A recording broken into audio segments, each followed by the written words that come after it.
What's up guys, this is Faris and welcome back to my Geek vlog. If you're reading the title of this video, whether you're a lover or a hater, then better stop yapping around because I'm here to tell you why I like Justice League.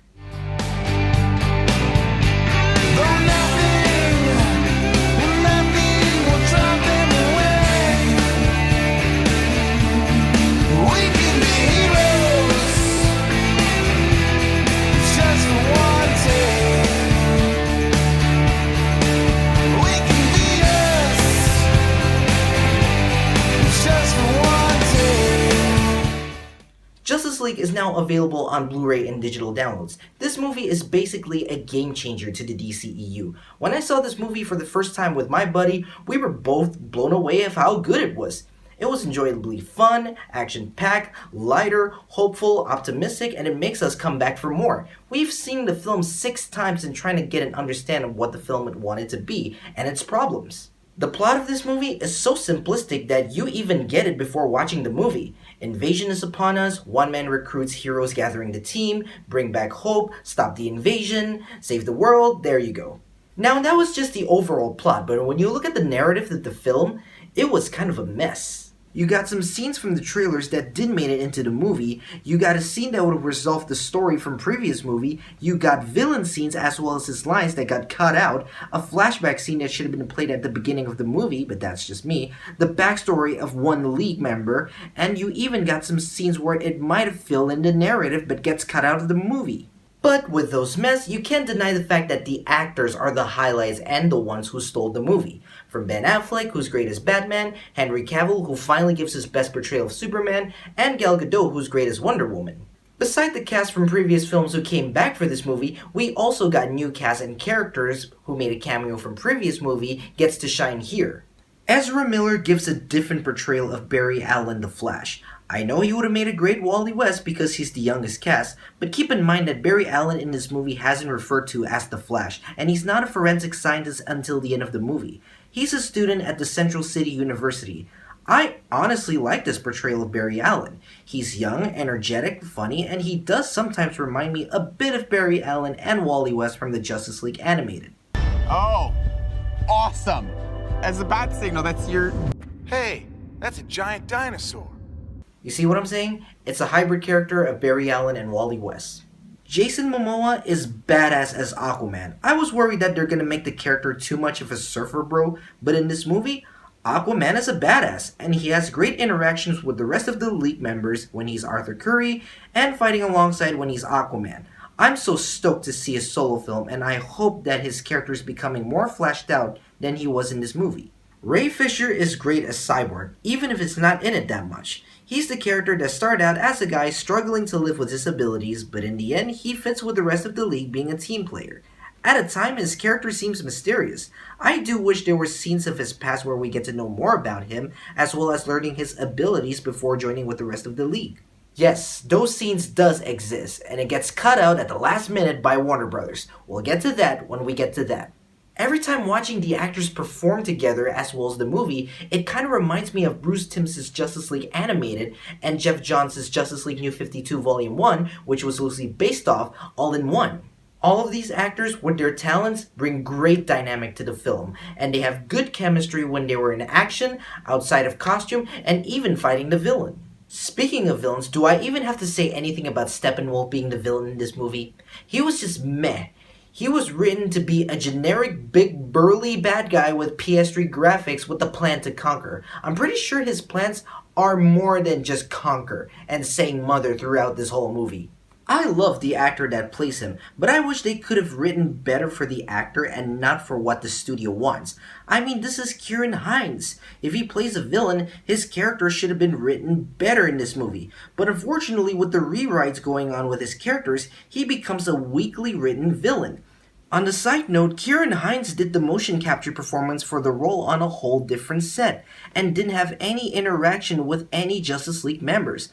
I mean, come on guys, this is for both Snyder and Whedon. If you want to have a good villain, you gotta give the actor's role some interaction with the other cast in order to get a good feel and vibe to play off another. People after watching this movie immediately call Steppenwolf the worst villain in the movie. And I have to disagree with those people. And let me tell you something, he's not really the worst villain in the movie. When you took the time to analyze his character's appearance with his little motivation throughout the movie, it's just downright cringy. And on the other hand, he feels so disjointed because he really was an add-on of an overall natural dynamic in this movie. So yeah, meh villain, hopefully we'll get to see more of him in Zack Snyder's cut, and hopefully we'll get a better villain in the sequel. When this movie is halfway to finish of post-production, Zack Snyder stepped down from directing after the death of his daughter. Warner Brothers hired Joss Whedon to do some reshoots and finish post-production. To be honest guys, I love the way they were hiring Whedon, cause with his experience of ensembled cast and storytelling, he was gonna do his best to honor Snyder's work, as well as making the film better. But as we all know, after watching the movie, we know where the bad shit happens. Warner Brothers has done it again. They cut the freaking film into oblivion like what they did with BVS. I mean, say what you will about the Ultimate Edition of BVS, but at least it has their ambition with its full scale and narrative. But could it get better? Absolutely, but at least they tried to. Most people find BVS to be dark, boring, and not lighthearted and fun. But now, people seem to find Justice League to be more fun and enjoyable, despite the fact there's been plenty of scenes missing to fill up the narrative and its story as well as the characters. Unfortunately, for fans who have seen the film, immediately putting the blame on Joss Whedon because he cut most of the other scenes in the movie. Yeah, to those people, newsflash, almost everything about the scenes that got cut out of this movie had nothing to do with Whedon. He tries his best to honor the work that Snyder started, and I think he had a fair share of creativity to finish the film. But in the end, it was Warner Brothers themselves who wants him to cut the film to 2-hour runtime. This is the second time Warner Brothers has been cutting Snyder's work after BVS. Hell, even Justice League producer and DC's chief creative officer Jeff Johns and Snyder's son Eli criticized Warner Brothers for cutting the film. I feel more bad for Johns because this is his first producing job in DC films, and the execs has to get in the way of his job. And if you think that this is new, it is not. This has been happening for freaking ever.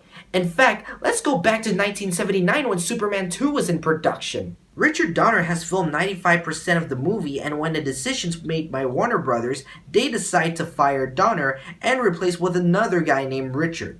Yeah, not so far stretch. However, some of Donner's shots were made into the theatrical release.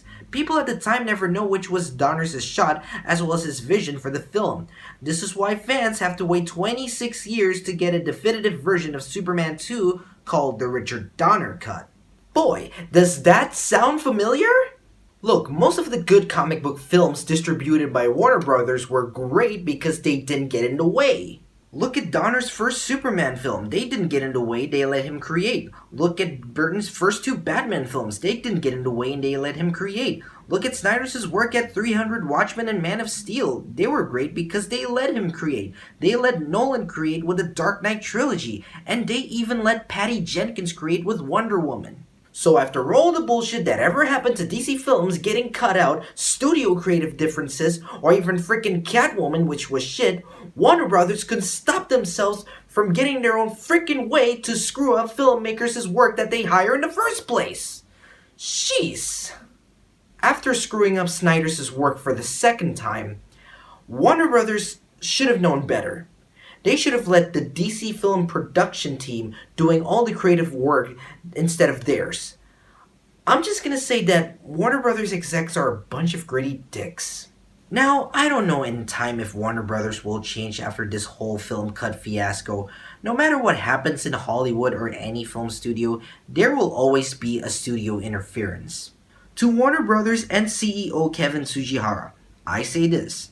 Please don't get in the way interfering the DC film franchise that audience are currently follow. You guys hired DC Comics' own Chief Creative Officer, Jeff Johns, to produce and watch over DC Films' production. That is a good thing. For all the things that you've done to BVS, Suicide Squad, and now Justice League, the only thing that you could do is keep distributing each DC films and support Mr. Johns to do the work that he deserves to do. Because Mr. John's experience with writing and producing DC and CW, he could do what he can to make the franchise great. Now, don't get me wrong about Joss Whedon's involvement. He would have made the film more interesting, but again was butchered by the studio's decision to cut it to 2 hours long. Hey, it's possible. It's even possible that Snyder's version was also bad. We could debate and discuss about this in the comment section below. Overall, despite the changing of directors, rewrites, reshoots, and studio interference to cut the film's duration, I still enjoy Justice League. Sure, it's generic, it has narrative problems and storytelling. Justice League seems like a decent comic book film that you can enjoy watching the DC characters finally coming together for the first time. And I hope we'll get a Zack Snyder cut soon to see his original vision for the movie, or maybe a fan cut for the film. So guys, thank you for watching. Be sure to subscribe to check out more videos like this and others. Also, don't forget to follow me on Twitter for more updates, and I'll see you guys next time.